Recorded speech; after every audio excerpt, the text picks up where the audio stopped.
Oi gente, tudo bom? Aqui é o Telro Preste, apresentador do podcast Ciência Suja. Se essa é a sua primeira vez por aqui, só fica o recado que esse episódio faz parte da nossa intertemporada, então ele tem um modelo meio diferente, de debate. Na nossa primeira temporada, você vai escutar episódios mais narrativos, meio como documentários em áudio mesmo, sobre diferentes episódios em que a ciência foi mal usada ou deturpada e como isso trouxe impactos negativos para a sociedade.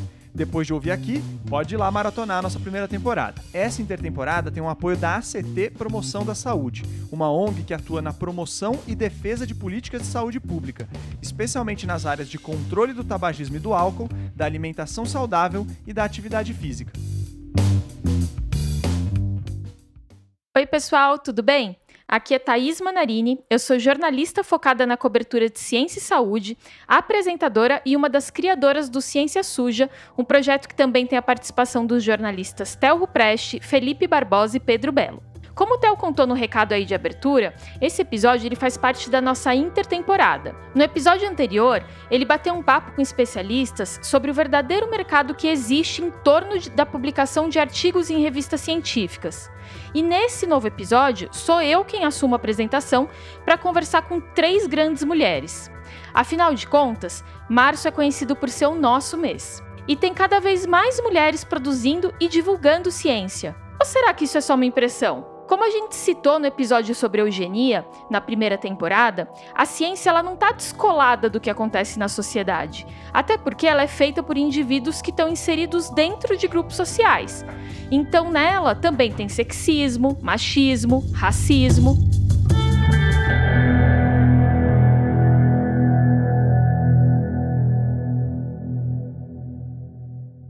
E agora eu vou passar logo a palavra para as 3 convidadas de peso que a gente tem muito orgulho de ter conseguido reunir aqui hoje. E eu vou pedir para cada uma delas fazer a própria apresentação, até para que vocês, ouvintes, já consigam identificando as vozes aí do outro lado. Bom, vou começar aqui com a professora Sônia Guimarães. Professora, se apresenta aí para o pessoal. Olá, pessoal. Espero que vocês estejam bem e se cuidando. Meu nome é Sônia Guimarães, sou professora de Física Experimental do Instituto Tecnológico da Aeronáutica, o ITA, de São José dos Campos. Eu dou aula de Física Experimental para as engenheiras e engenheiros aeronáutica, aeroespacial, eletrônica, enfim. É isso que eu faço. Essa é a minha ciência, a física. Perfeito. Agora eu vou pedir para a Natália Pasternak se apresentar. Olá, pessoal. Eu sou a Natália Pasternak, eu sou microbiologista, escritora e professora na Fundação Getúlio Vargas e na Columbia University, onde eu dou aula de ciência para políticas públicas.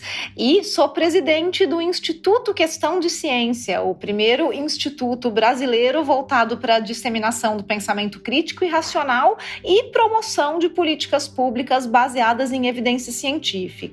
Então, a minha área base era a microbiologia e aos poucos foi sendo substituída por políticas públicas baseadas em ciência, que é basicamente o meu emprego hoje. E Natália virou aí um símbolo, de divulgadora científica nessa pandemia, colecionando fãs, pelo mundo inteiro. A gente está aqui também hoje com a Chloé Pinheiro. Clô, tô passando a palavra para você, se apresenta direitinho, hein, que você tem uma coisa para contar. É para eu contar, então? Pode contar. Tá.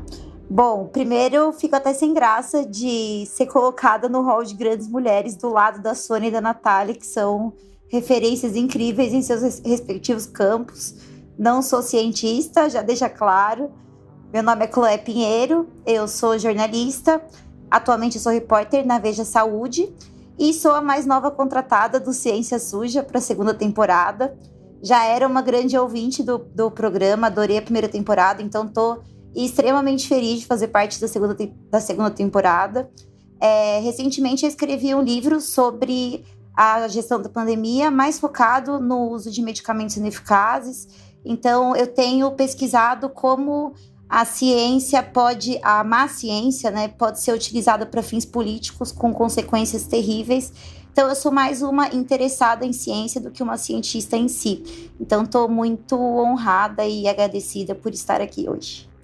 Legal, mas é isso, né? A Chloé também está aqui como divulgadora científica e como boa integrante aí do Ciência Suja vai poder dar seus pitacos aqui no meio fazendo pergunta também, porque a gente sabe que ela gosta de fazer isso, né? Como jornalista. Bom, gente, para começar essa conversa, eu vou trazer mais alguns dados aqui para vocês, né? Então, a Organização das Nações Unidas, ela já mostrou que as mulheres elas recebem apoios financeiros menores do que os homens, né? Além disso, apesar das mulheres representarem 33% de todos os pesquisadores no mundo, e o que é pouco, né? Vamos deixar isso claro aqui, só 12% são integrantes de academias nacionais de ciência. No Brasil, o Conselho Nacional de Desenvolvimento Científico e Tecnológico, mais conhecido pela sigla CNPq, diz que as mulheres são 43,7% das pesquisadoras. Professora Sônia, eu queria começar te fazendo uma pergunta, né? Nas áreas de tecnologia de ponta, com pesquisas com inteligência artificial, só 22% dos profissionais são mulheres. E só 28% dos formandos em engenharia e 40% dos formandos em ciência computacional são mulheres. Conta um pouquinho aí, né, pra gente sobre sua história nesse sentido e como que você enxerga esses números, né? Como que você interpreta eles?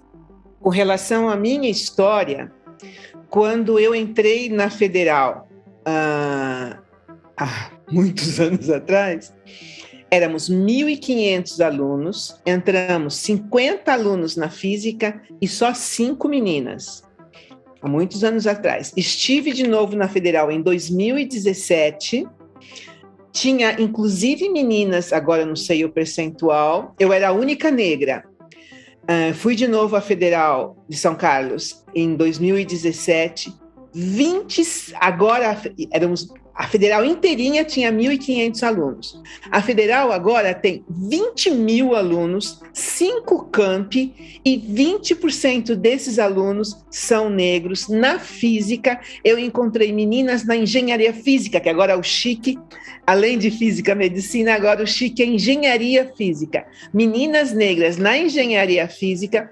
Eu sou a segunda mulher na minha família a entrar na faculdade. A única com doutorado, etc., mas a entrar na faculdade eu sou a segunda. Em 2017, eu já encontrei meninas negras, meninos negros, cujo pai tinha entrado, e o pai e a mãe tinham doutorado, negros. No ITA, só podia fazer vestibular meninas. Começaram a poder fazer vestibular as meninas em 1996. Antes elas não podiam nem fazer vestibular. Em 2021, entraram 17 meninas e eu conto pelo menos 3 negras. E esse ano entraram 10 e eu conto pelo menos uma evidente. Eu olhei assim, vi só na foto lá longe e já percebi que era uma menina negra. Então, sim, não somos minoria, somos 57% de pós-graduandas, doutorandas, mas pouquíssimas em cargos importantes nas universidades. Somos 30% dentro desse CNPq que você mencionou. E quem define coisas são os homens. E quando eles definem, eles não definem para as meninas, para as mulheres. Mas elas estão chegando, pense bem. A Sociedade Brasileira de Física tem 56 anos e essa é a primeira vez que tem uma presidenta mulher. Então, você está entendendo? Elas estão vindo e, queridinha, conforme elas vão vindo, ninguém vai poder segurar. 126 anos, você ri? Não é para rir, não é para chorar. Ótimo! 126 anos para... o ITA completou 72 anos esse ano. 10 meninas entraram esse ano. A Escola de Engenharia Politécnica de São Paulo demorou 126 anos para ter uma diretora mulher.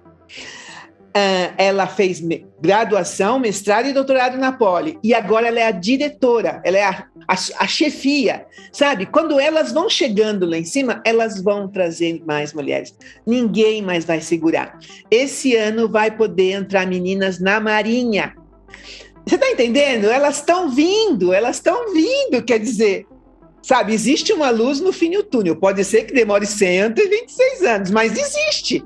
Sabe, em 1920 as mulheres brasileiras puderam votar. Em Dubai, elas conseguiram só em 2017. Votar, quer dizer, tá chegando, gente. Vocês têm que ter paciência. Talvez vocês não estejam vivas para conseguir ver a coisa ser a glória, mas elas estão chegando e ninguém vai segurá-las, inclusive as negras. Professora Sônia, eu tenho uma curiosidade em relação à sua carreira, né? Além da questão de você estar numa área super tecnológica, onde as mulheres são minorias nas exatas, né? Você também fez sua carreira no ambiente militar. O que o fato de estar no ambiente militar mudou na sua trajetória? Como você sentiu isso no seu dia a dia? Eles pararam a minha trajetória. Brecaram completamente. No meu 3º ano, um colega de trabalho entrou na minha sala com 12 avaliações dos 120 alunos que eu dava aula, e nessas 12 avaliações estava escrito que eu era a pior professora do mundo, e essas 12 avaliações eram dos alunos do 1º ano, 2º semestre, e eles conheciam todos os professores do mundo, que eu não sabia física, 1º ano, 2º semestre, e eles sabiam o meu conhecimento de física. Eu era a única professora mulher na física nessa época. E que a minha roupa chamava muita atenção para o meu corpo. Portanto, eu tinha que deixar minha bundinha aqui em casa e ir dar aula sem bunda, porque a minha bunda estava atrapalhando a aula. Por causa dessas 12 avaliações, eu fui expulsa do ITA. É sério!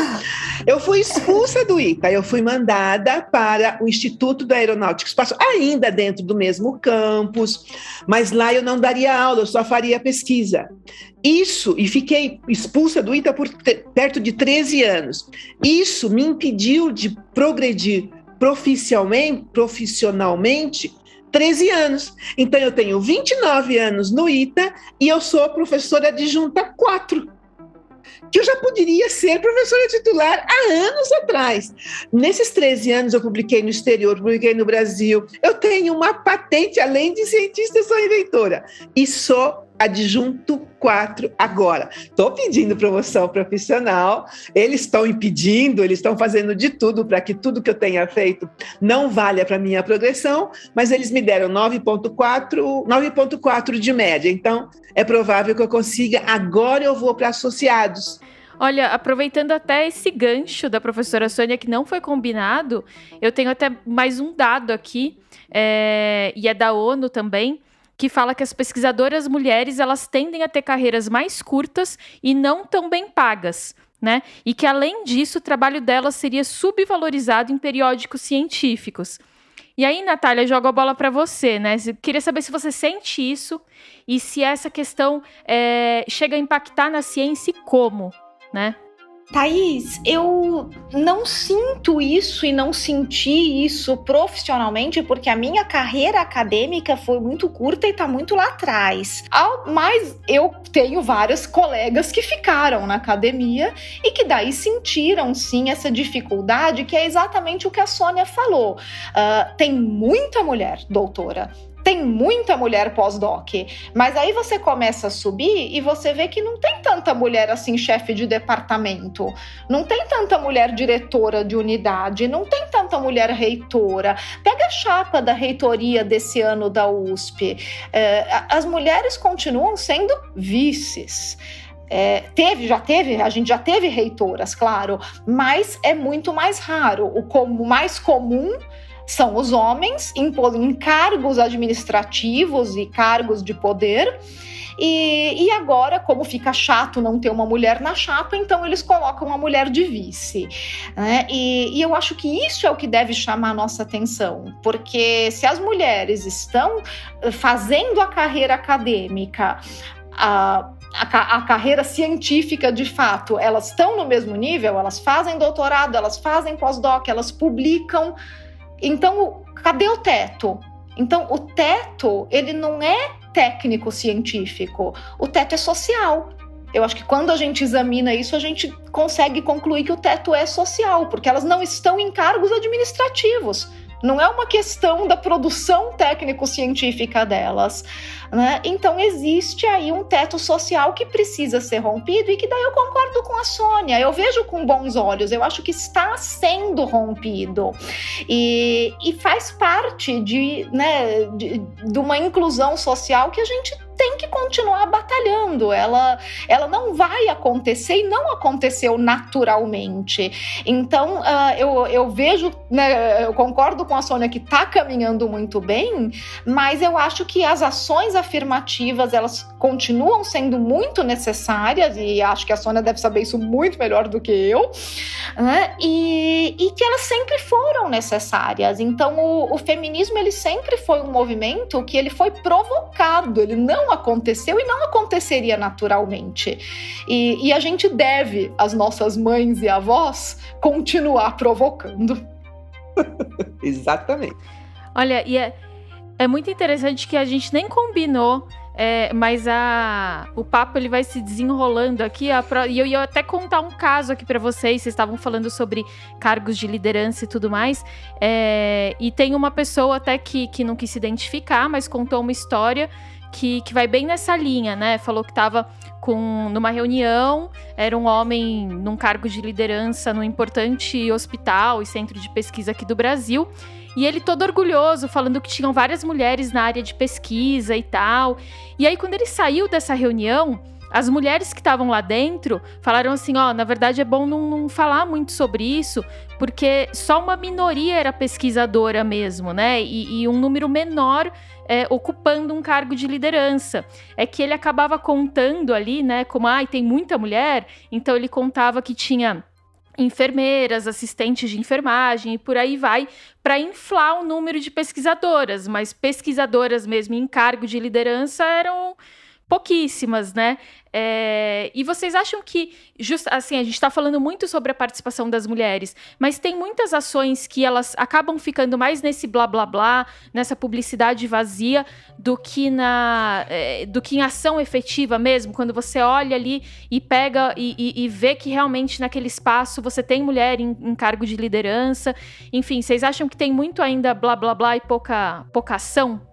Sem sombra de dúvida, mais do que isso. Elas não são permitidas de falar em reuniões, elas não podem dar opinião, elas estão falando nas reuniões com um monte de homem. No ITA, na física, somos 4 professoras com 28 professores, quer dizer, na hora que elas começam a falar, não sei o quê, no meio da fala dela. Ou então, ela fala uma coisa e ele repete o que ela falou, dando parecer que ele que tinha falado dessas coisas.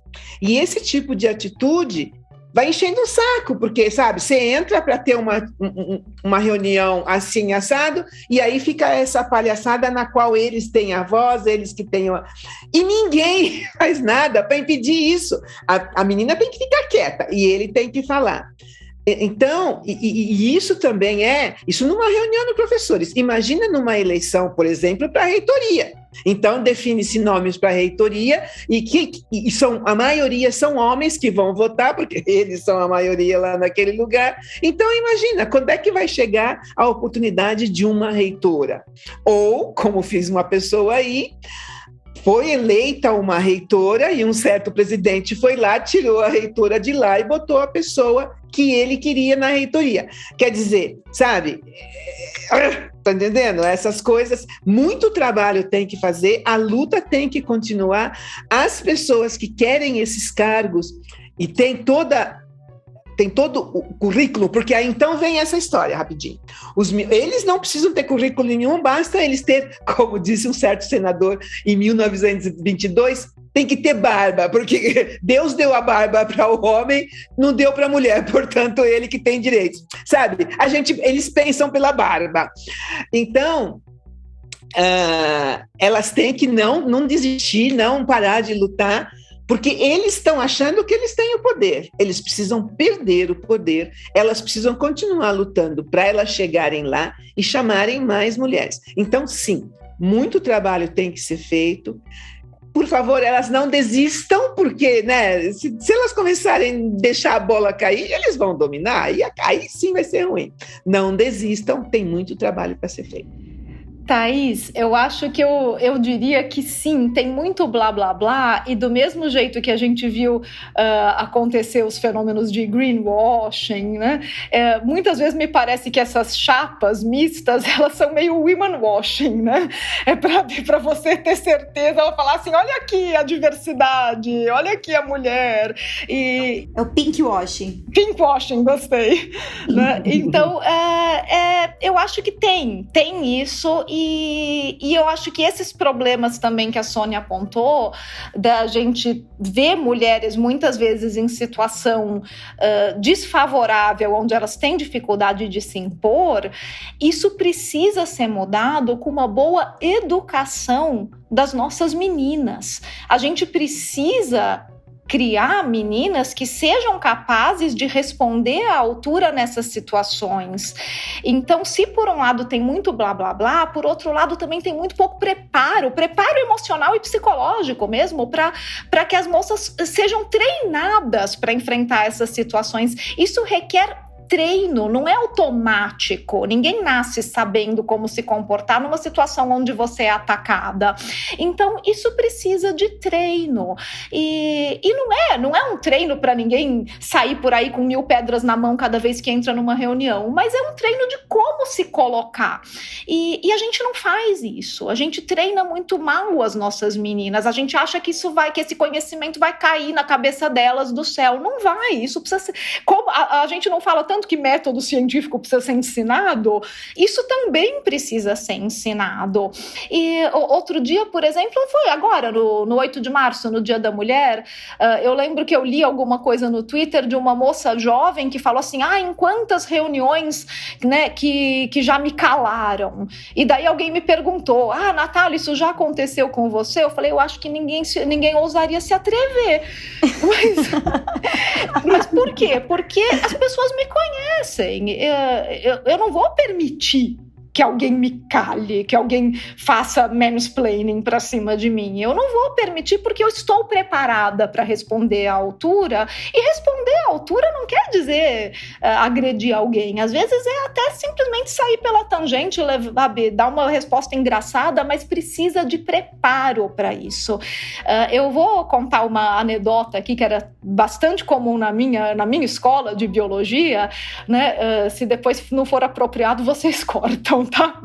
Mas contava a lenda lá na biologia, eu não vou falar o nome da professora de genética, mas de uma professora de genética que foi muito querida, foi um ícone da biologia, e que quando eu tive aula com ela já era uma senhorinha, e ela contava que, imagina, na época dela, se na nossa época já tinha um machismo, imagina na dela, foi uma das primeiras professoras de genética lá na bio, e ela disse que uma vez ela foi num dos primeiros congressos que ela foi apresentar um trabalho, então tinha lá a mesa redonda, só homem e ela.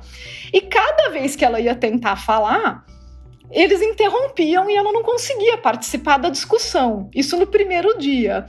Então, no segundo dia, ela chegou no congresso e sentou, todo mundo compôs a mesa, ela tirou da bolsa um vibrador e colocou em cima da mesa.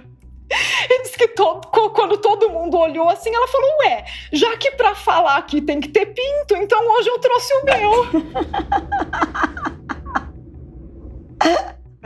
Muito bom. Não, eu acho que a gente vai ter que colocar assim, nossa editora vai dar uma força aí. Então, Thaís, desculpa interromper, é que eu ouvi a Natália falar sobre isso, de se impor, de ser educada a falar. Eu pensei justamente na Natália como um exemplo de uma mulher que é assertiva, que sempre se posiciona bem. Eu fico pensando, primeiro, como você aprendeu, se esse é um traço da sua personalidade, e como isso é recebido pelos homens, porque muitas vezes a mulher assertiva, em especial a mulher negra, né, Sônia, não vou nem entrar nesse mérito, mas a mulher que se impõe minimamente ali, não se impõe, mas fala, é vista como agressiva, como indelicada, que esse não é o papel da mulher, geralmente, né, numa comunicação social. Então, primeiro, como você aprendeu e como isso é lido, né? Por vocês duas, na verdade. A Natália treinou bastante nesses últimos 2 anos, né, Natália? Você tem um treino intensivo, né? Bom, Chloe, vamos por partes. Primeiro, eu tive alguns privilégios.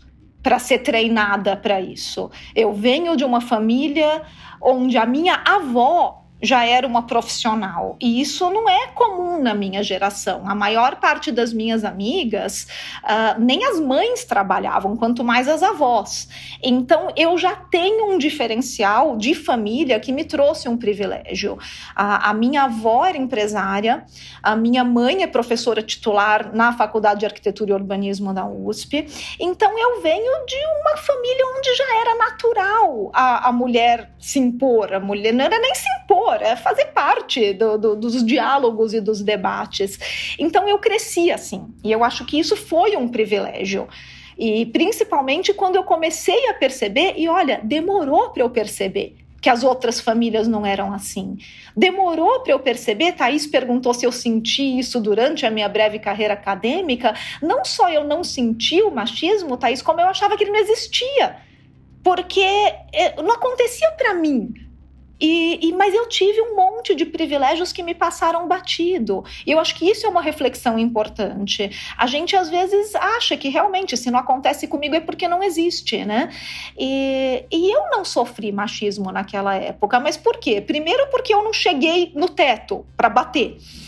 Segundo, porque eu tive esses privilégios. Eu vinha de uma família onde a minha avó já era feminista, o que não era normal naquela época, e eu fui parar num laboratório onde eu fiz o meu doutorado, meus pós-docs, que também não tinha absolutamente nada de sexismo, de machismo, nada. Era um laboratório onde realmente tinha mulher, tinha homem, e o orientador, ele realmente não, ele estava se lixando se a gente era homem, mulher ou ameba. Ele queria que a gente fizesse um bom trabalho. Então eu tive todos esses privilégios, e daí eu ficava com a impressão que quem reclamava estava exagerando, não devia ser tão ruim assim. Imagina, mas tem tanta mulher aqui, né?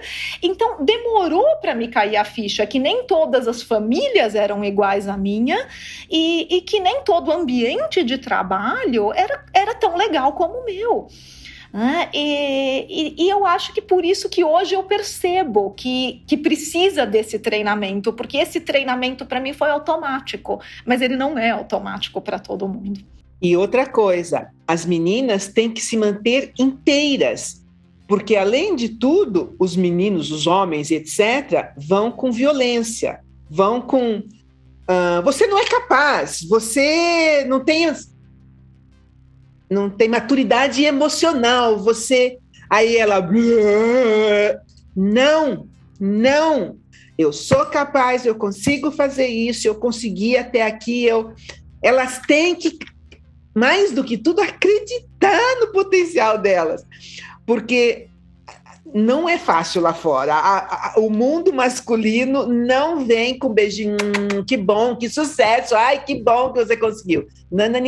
E se você for concorrência, então, por exemplo, se tiver que fazer um concurso ou qualquer coisa, e você tem o mesmo número de publicações, ou dependendo do concurso, ou sabe, o mesmo número de línguas, enfim, se você for concorrente, oh my God, você vai ouvir poucas e boas.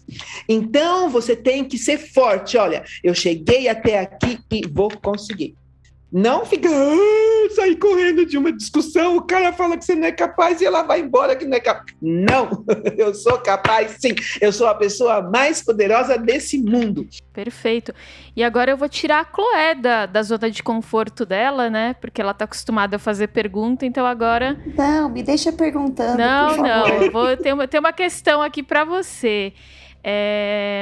Eu queria saber, assim, durante o seu processo de trabalho, né, como jornalista, se você tem essa percepção de uma maior facilidade de encontrar pesquisador homem quando você vai buscar fonte, né, em relação a achar a mulher. Como que é isso? Você consegue ter essa noção, assim? Eu acho que depende muito da área, assim. Eu procuro mais fontes de medicina, né? É a área que eu mais pesquiso e entrevisto pessoas por causa do meu trabalho. E eu percebo que tem especialidades onde é muito mais fácil encontrar mulheres, né? Em algumas disciplinas da oncologia, nutrólogas, endócrinos, algumas áreas específicas, Porém, quando eu vou especialmente mais para ciências exatas e dentro da medicina ainda para cirurgia, né, cirurgia, cardiologia, outras sub-áreas da oncologia, aí eu tenho mais dificuldade para encontrar. Recentemente eu fiz uma matéria sobre aquecimento global, né, e eu lembro que as disciplinas mais física, geografia, estavam muito dominadas pelos homens na matéria, e eu encontrei mais mulheres nas áreas de advocacy, de justiça climática, de nutrição. Então, ali, para mim, ficou muito clara essa segmentação entre disciplinas de exatas e disciplinas de humanas, né? Por outro lado, na pandemia, tem muita mulher que se destacou. Além da própria Natália, tem a Jaqueline Góes, do ICB.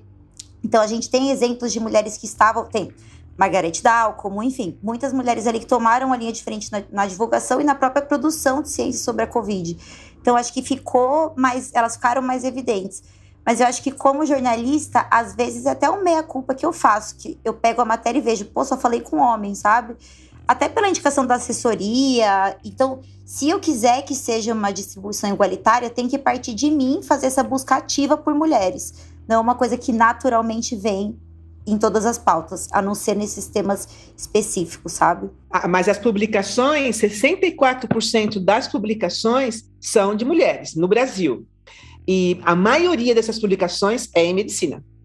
Maioria. As cientistas que mais publicam são mulheres e a maioria delas vem da medicina. Isso até mostra isso, né? Que tipo de pesquisa escrita por quem ganha mais visibilidade, né?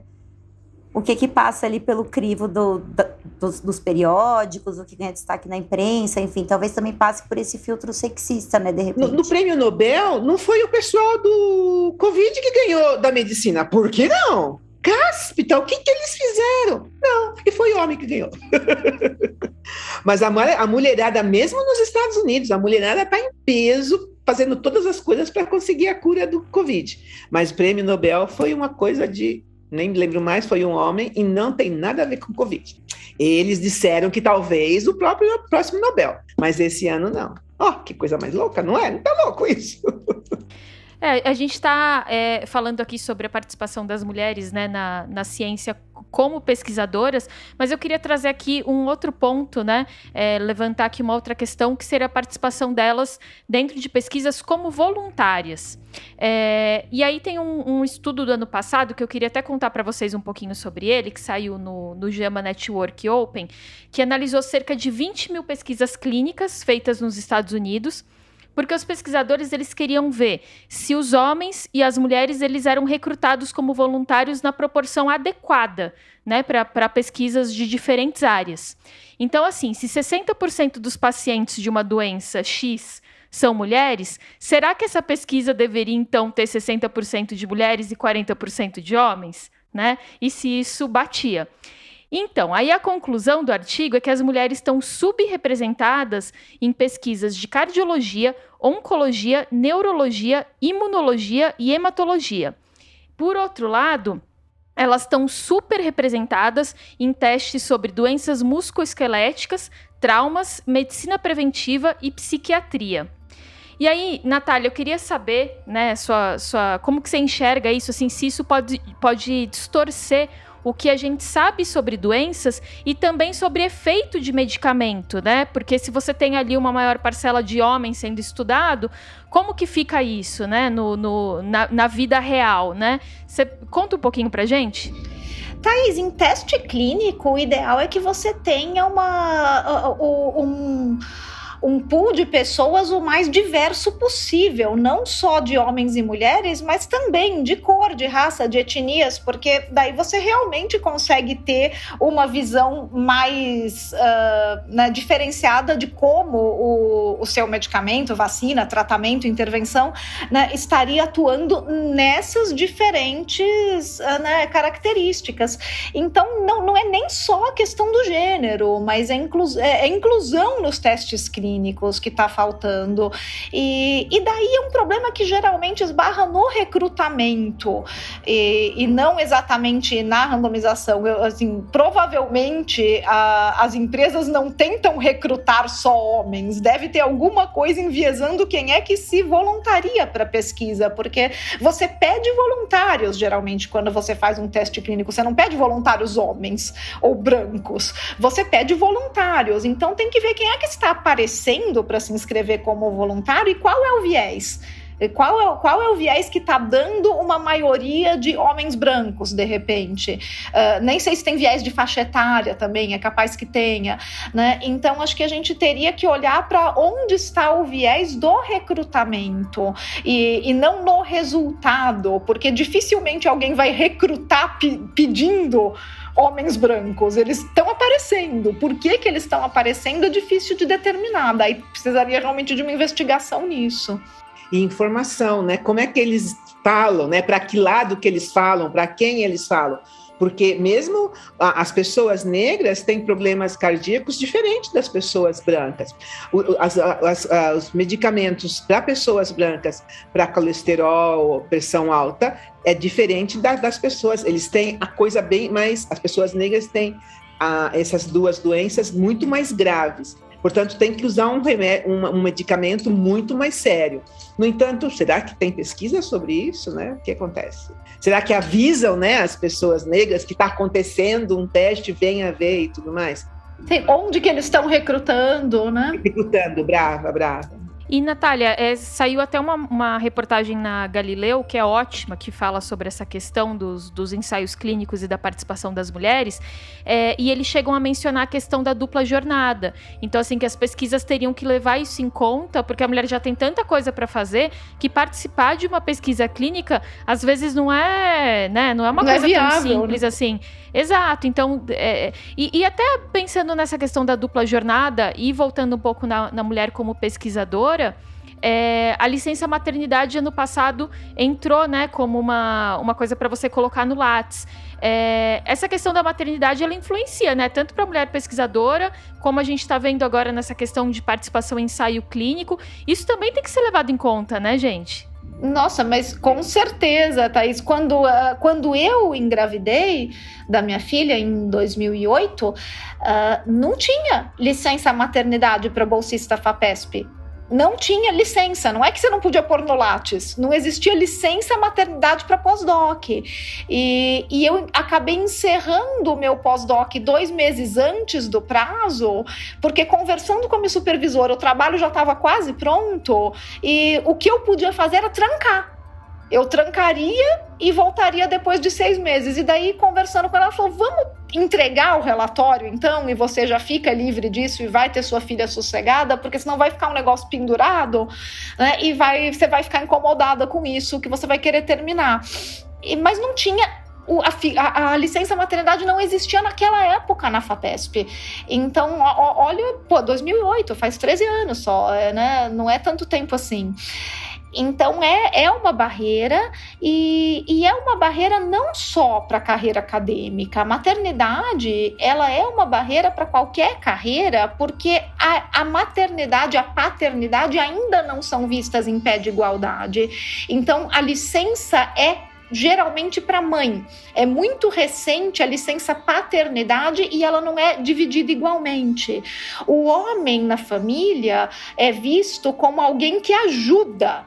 E ele ainda é ovacionado por ajudar, como se não fosse mais do que a obrigação do cara, né? Então, a gente ainda tem um recorte de família, quando a família é um homem e uma mulher, né, que tem um filho, onde a mulher, ela vai fazer a dupla jornada quase que sem questionar, e ela ainda fica feliz de ter um companheiro que ajuda, que de vez em quando vai lá, fica com o bebê, troca uma fralda, leva para passear, e que quando ele faz isso, a sociedade bate palminha, sabe? Ai, que bonitinho, ele dando banho no bebê. Não, ela dá banho no bebê todo dia, o cara dá uma vez por semana, mas quando ele dá, ai, que bonitinho, ai, como ele ajuda, né? Então, é isso, e isso não é maldade das pessoas, isso faz parte, né, justamente do machismo estrutural que a gente tem na sociedade. Não é por mal, mas as pessoas reagem assim, elas ainda estão acostumadas a ver a figura do companheiro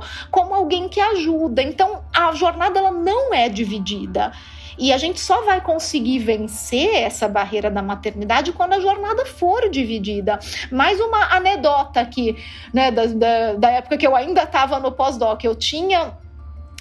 Um casal de amigos que os dois estavam fazendo carreira acadêmica. Ela estava no doutorado e ele estava no pós-doc, os dois com bolsa FAPESP. Na época deles já tinha licença maternidade. Quando nasceu a filhinha deles, eles quiseram dividir a licença maternidade para que ela ficasse com metade da licença e ele ficasse com a outra metade para ela poder voltar para o laboratório e terminar o doutorado dela. Eles não conseguiram fazer esse acordo com a FAPESP, porque a licença maternidade, por lei, era só para ela, era só para a mulher. E ela falou, não, mas eu quero abrir mão de 3 meses, e daí ele pega do pós-doc dele 3 meses para ele poder ficar em casa com a bebê. E não podia, porque a lei não permitia. Então, são esses obstáculos, inclusive legais, que a gente tem que trabalhar se a gente quer realmente ter uma relação de igualdade com a questão dos filhos, para que o trabalho com os filhos, o cuidado com os filhos possa realmente ser dividido e não ficar tudo em cima da mulher, prejudicando só a carreira dela. E na progressão profissional, a mulher que engravida e fica aqueles 6 meses cuidando da bebê, não necessariamente ela consegue publicar o tanto que deveria. Portanto, na hora de conseguir a progressão profissional, a lei diz que ela não deveria ser prejudicada, está escrito em algum lugar, mas cada departamento interpreta como lhe bem queira, e aí você tem que brigar sobre isso para que você tenha direito à progressão. Porque, além de tudo, você não está dando aula ou você não está publicando, etc, etc. Que você também tenha direito, apesar de estar 6 meses em licença maternidade. A briga está grande. Eu sou a presidenta da Comissão de Justiça, Equidade, Diversidade e Inclusão da Sociedade Brasileira de Física, e nós estamos brigando para que essa lei seja respeitada. Ela existe, mas que não sofra interpretações, e que todas as mulheres que estejam grávidas, têm nenê, estão amamentando, tenham direito à progressão profissional igualzinho às que não estão. Porque senão é problema, a carreira acadêmica acaba sendo impactada, né? Nós estamos brigando, estamos correndo, inclusive as estaduais, as universidades privadas, a gente está brigando para que a coisa seja obedecida à lei. Existe uma lei, está escrito em algum lugar, e eles interpretam como eles querem. E, gente, eu não sei se é nossa tendência a ver machismo em tudo, até porque existe machismo em tudo, né? Mas nessa questão das pesquisas, quando a gente fala que elas estão super representadas em testes sobre algumas doenças, e aí a gente tem aqui a área da psiquiatria. E a gente estava comentando até agora há pouco que quando a mulher se posiciona, ela é assertiva e tudo mais, ela é louca, né? Ela tá descontrolada, descompensada. Vocês conseguem enxergar aí essa mesma relação que eu vi ou não? Assim, eu realmente tô vendo machismo demais? Não, eu acho que provavelmente tem um viés.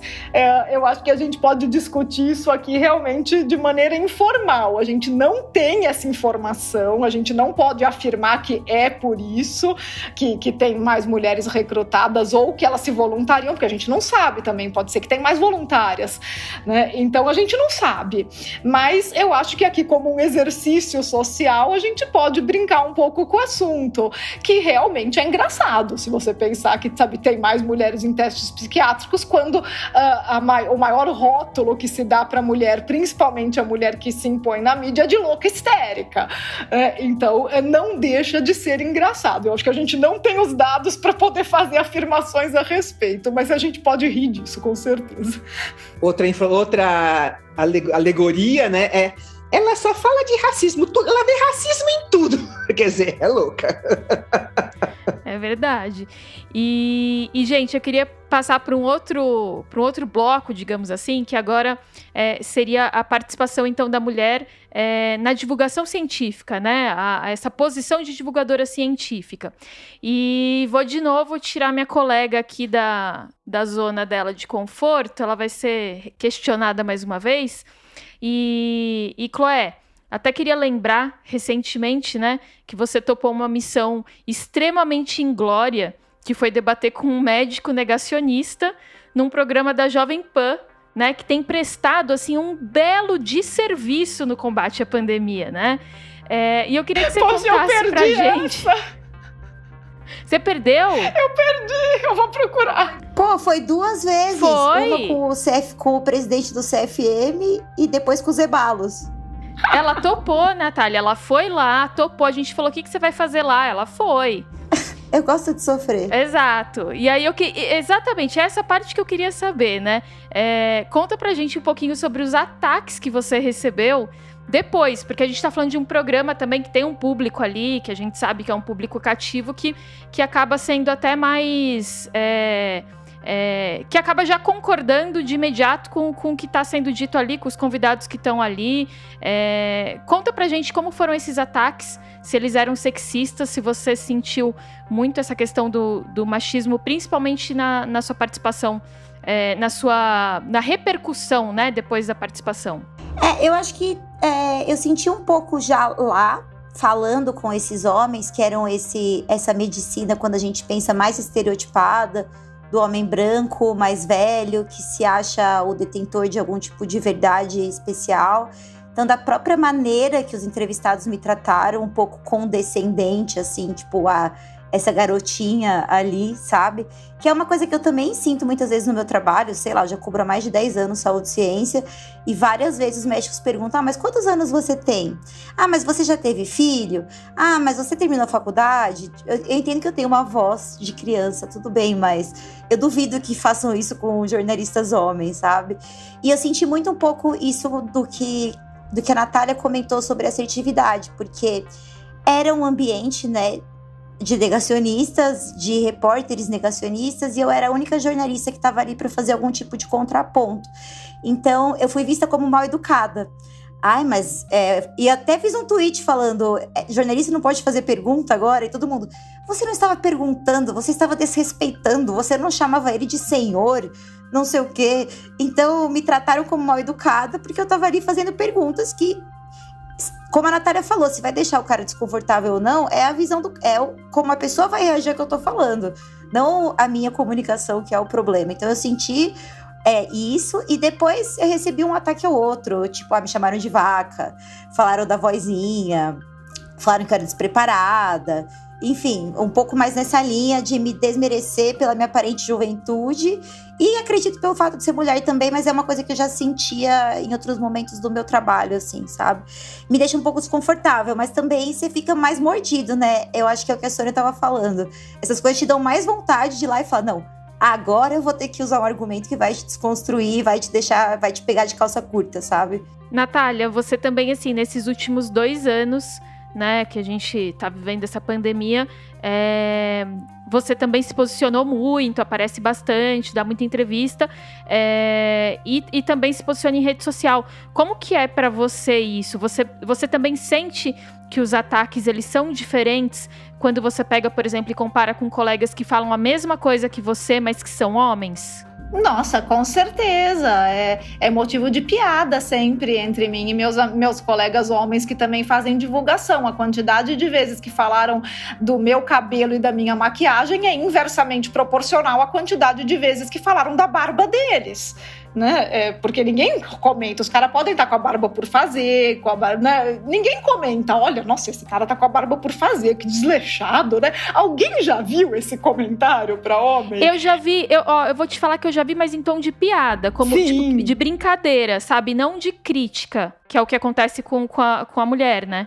Então, assim, tem, sabe? A gente, como a Chloé falou, sabe? Gente te xingando é o dia a dia de quem tá na mídia, não só de quem comunica ciência, mas imagino que de todas as âncoras, as jornalistas mulheres que aparecem na TV, né? Então, esse tipo de xingamento, de patrulha da imagem, né? O seu salto não tá combinando com o seu cinto, né? Isso aí é o dia a dia de qualquer um que se expõe na mídia. Agora, daí eu volto, Thaís, para aquele ponto que eu coloquei no começo, que é educar as nossas meninas para lidar com isso.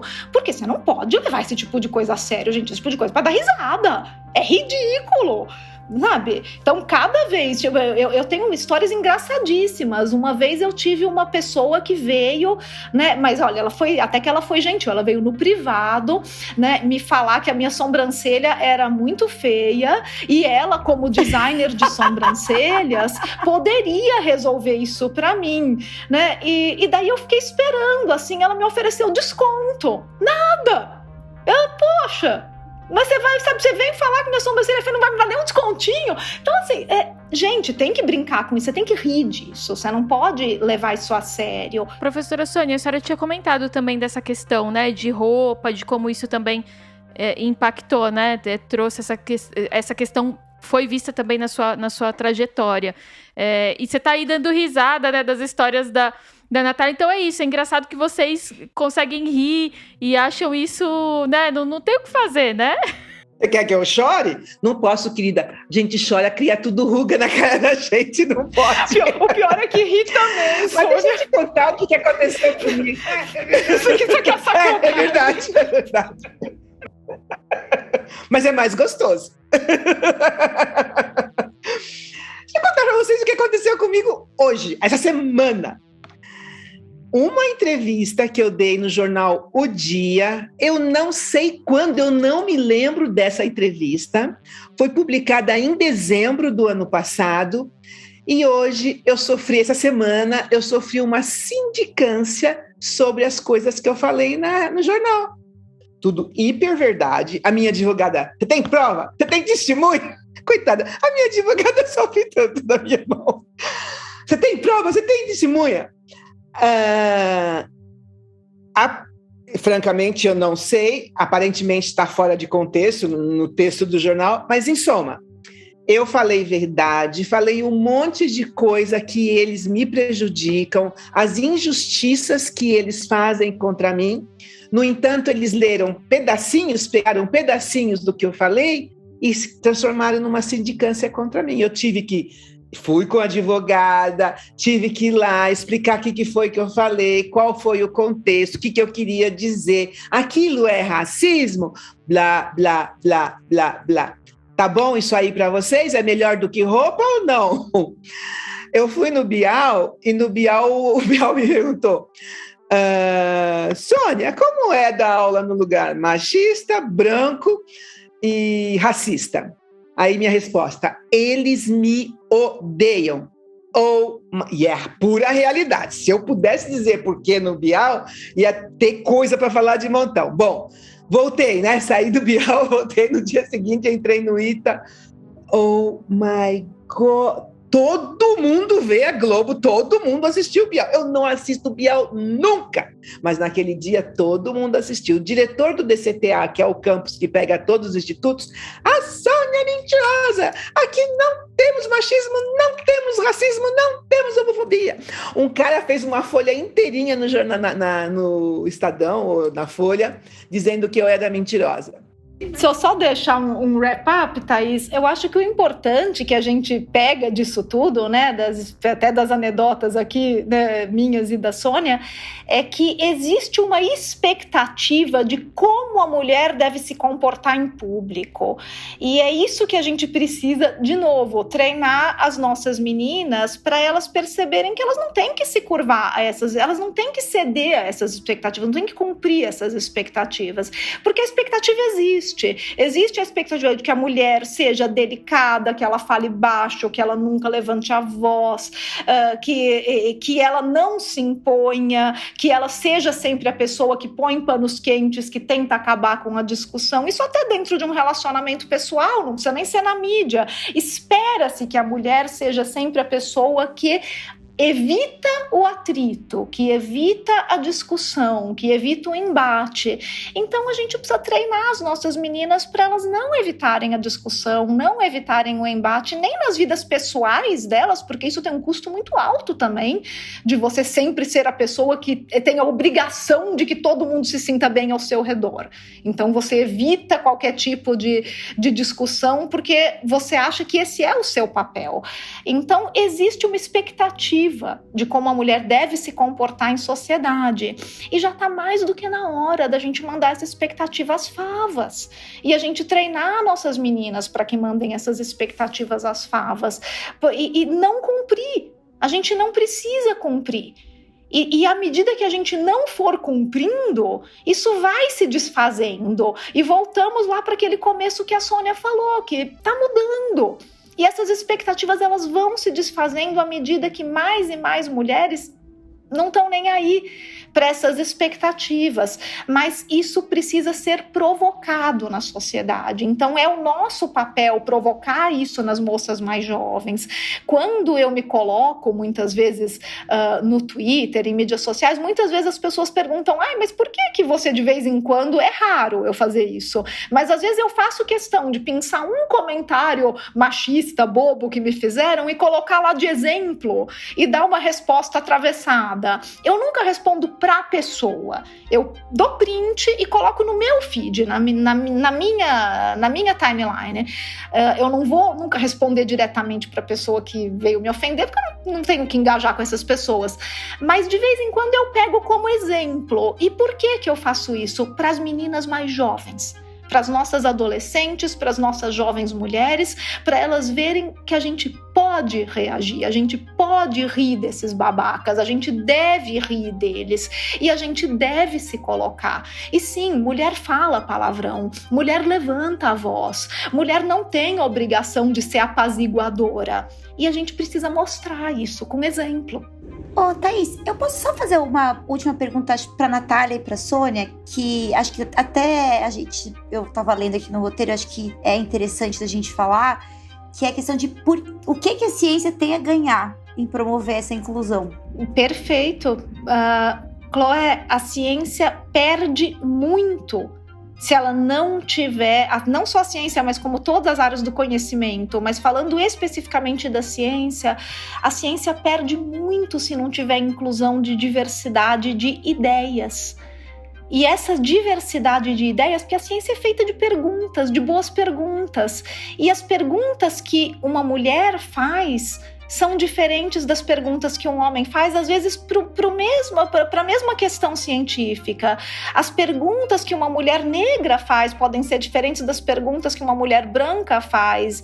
As perguntas que alguém LGBT, né, da comunidade LGBTQ+, faz podem ser diferentes das perguntas que eu faço. Então, diversidade de ideias é o que garante o sucesso, não só da ciência, mas de ambientes corporativos, de outras áreas do conhecimento. Essa diversidade vai trazer perguntas diferentes. Um exemplo muito bonito da área de ciência: quando a gente começou a ter primatologistas mulheres, ou seja, pessoas que estudam comportamento de primatas, quando começou a ter mais mulheres na primatologia, as perguntas começaram a ser diferentes. Não era maldade dos homens que eles não faziam aquelas perguntas. Era o ambiente onde eles foram criados, que era um ambiente machista. Então, quando eles observavam uma sociedade de primatas, eles enxergavam as fêmeas do mesmo jeito que eles enxergavam as fêmeas na sociedade humana. Ou seja, como um recurso. Eles enxergavam aquela sociedade com os machos brigando pelas fêmeas do mesmo jeito que eles disputam alimento e espaço. Então as fêmeas, para os primatologistas homens, elas eram um recurso. E isso não era uma maldade deles, um machismo explícito. Era como eles veem o mundo. E quando a gente começou a ter mais mulheres primatologistas, elas olharam aquelas sociedades de primatas e começaram a perceber coisas que os homens não percebiam, como, por exemplo, que as fêmeas usavam o sexo para controlar o comportamento dos machos dominantes, que quando elas percebiam que estava mudando o macho dominante, algumas espécies de primatas, as fêmeas faziam questão de copular com todos os machos para eles não saberem de quem era o filhote, porque elas sabiam que senão eles iam matar os filhotes que não eram deles. Então elas tinham um monte de estratégias que passaram completamente despercebidas pelos homens, porque eles não estavam olhando daquele jeito. Então trazer um novo olhar, não só de mulheres, mas trazer diversidade de perguntas, diversidade de ideias, garante o sucesso de qualquer tipo de empreendimento, seja científico ou não. E um outro exemplo que não é ciência, mas é meio importante, agora que na USP está cheio tá entrando negros e negras por causa das cotas, pintou uma pergunta muito interessante na Escola de Direito da USP. Por que o concubinato ainda não é aceito, não está incluído nas leis de família, por exemplo? Não quer dizer que concubinato seja só de pessoas negras. O branco também tem concubina, mas eles ficam quietos, deixa escondidinho lá, ninguém precisa saber. Um dos alunos negro da USP de Direito é filho de uma concubina. Por que eu não tenho direito e minha mãe também não? Eu sou filho desse mesmo homem, ele é casado com uma outra mulher, mas eu sou filho dele. Eu teria que ter o mesmo direito que os filhos que ele tem com a mulher dele. E minha mãe também tem que ter algum direito. Por que o concubinato é essa coisa toda estranha que ninguém fala e parece que não existe? Nunca ninguém tinha feito essa pergunta dentro do direito da USP. Então, essa gente nova que está chegando de outra cor ou de outro gênero, está mudando, não vai mudar. Já vai começar a mudar os pensamentos. As perguntas são outras e é o futuro. Não é uma coisa assim, que bom, agora está sendo... Não, é necessário, tanto na ciência e, consequentemente, na tecnologia. É necessário, não é vamos discutir, vai ter... Não, é necessário. E os empresários, donos de empresa, já têm que começar a abrir a cabeça para isso também. Porque se eles não fizerem isso, eles vão ficar atrasados para esse tipo de desenvolvimento, evolução. Finalizei, então, esse episódio de podcast com a minha colega Chloé aqui, já mandando a última pergunta. E aí, agora, então, vou pedir de novo para vocês se despedirem e falarem pra gente rapidinho se vocês se consideram mais otimistas ou pessimistas, então, em relação a esse papel da mulher daqui pra frente na ciência. Bom, começo então, Thaís. Primeiro, obrigada pelo podcast, foi um prazer estar aqui com você, com a Chloé, com a Sônia. Espero que realmente sirva aí de exemplo, de incentivo para as nossas meninas, provoque uma mudança de comportamento, e sou muito otimista. Eu acho que se a gente olhar historicamente, a mulher entrou no mercado de trabalho há 60 anos. Olha o que a gente fez em 60 anos, cara! É muita coisa, a gente conquistou muita coisa. Desde que as nossas avós queimaram sutiã e foi inventada a pílula anticoncepcional, olha o que a gente fez. Tem um longo caminho ainda. Eu acho que a gente não deve esquecer que as conquistas do Ocidente não são as mesmas das conquistas do Oriente. Como a Sônia apontou, tem muitas coisas que já são realidade no Ocidente há quase um século e que estão começando a ser realidade em países do Oriente Médio só agora. Então, quando a gente pensa de maneira global, a gente tem um longo caminho ainda. Mas se a gente pensar que as mulheres em 60 anos entraram no mercado de trabalho, conquistaram o mercado de trabalho, dominaram várias áreas do conhecimento em pé de igualdade, o que a gente pode esperar dos próximos 60 anos?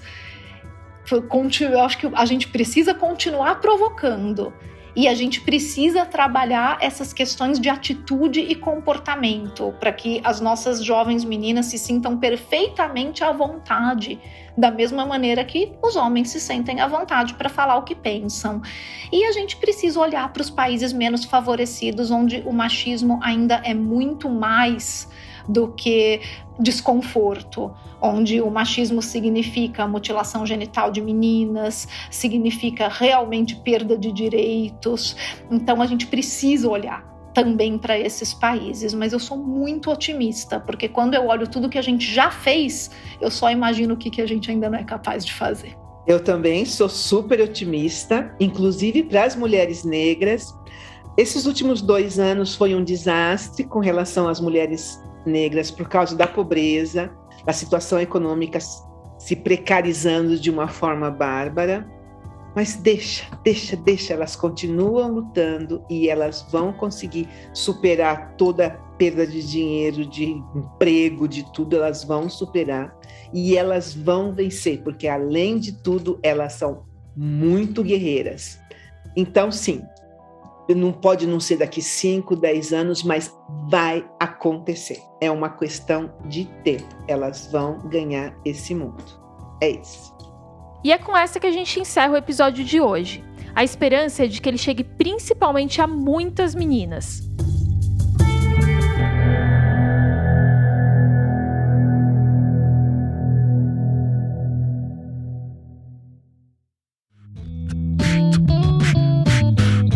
E mês que vem tem mais, pessoal. Enquanto isso, dá para ir ouvindo os nossos episódios da primeira temporada nas diferentes plataformas de podcast. E tem também os outros mesacasts que a gente gravou na intertemporada. Recentemente saiu o documentário em vídeo Cigarros Eletrônicos, o mercado da nicotina contra-ataca. Você encontra esse no nosso canal no YouTube. Lembrando também que essa intertemporada tem o apoio da ACT, Promoção da Saúde, ONG que atua na promoção e defesa de políticas da saúde pública, especialmente nas áreas de controle do tabagismo, alimentação saudável, controle do álcool e atividade física. O Ciência Suja é um podcast criado pelo Felipe Barbosa e pelo Pedro Belo, da Nave Reportagens, por mim e pelo Telro Preste. Esse episódio da intertemporada sobre mulheres na ciência teve pesquisa e produção minha e do Theo e foi apresentado por esta que vos fala, Thaís Manarini. As trilhas e a edição desse episódio são do Felipe Barbosa. Para você que nos ouviu até aqui, muito obrigado e até mais!